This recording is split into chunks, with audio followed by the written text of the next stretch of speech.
Hello' বন্ধুসকল, আমি আপোনালোকক আজি দেখুৱাবলৈ ওলাইছোঁ বিলাহী আৰু হিন্দল কেনেকৈ বনোৱা হয়।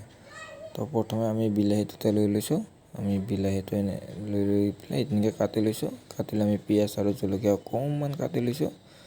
তো যিহেতু আমাৰ আজি এইটোত একোৱেই নাই, অকল পিঁয়াজ আৰু জলকীয়া, সেইটো আমি কাটি লৈছোঁ। এতিয়া আমি কেৰাহীটো গৰম কৰি অকণমান তেল দি দিছোঁ। তেলটো আমাৰ গৰম হৈ গ'ল। এতিয়া আমি পিঁয়াজ আৰু জলকীয়া দি দিছোঁ। এনেকৈ পিঁয়াজ আৰু জলকীয়া দি আমি অকণমান লাৰি দিছোঁ।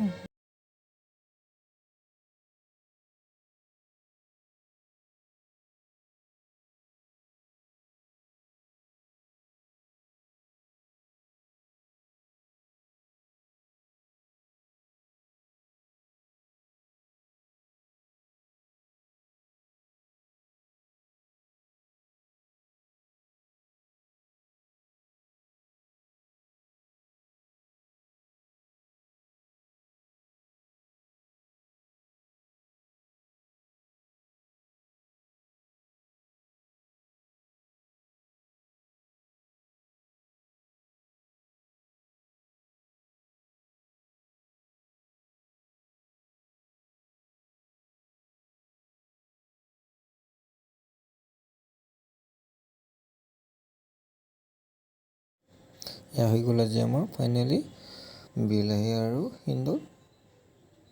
চাওক।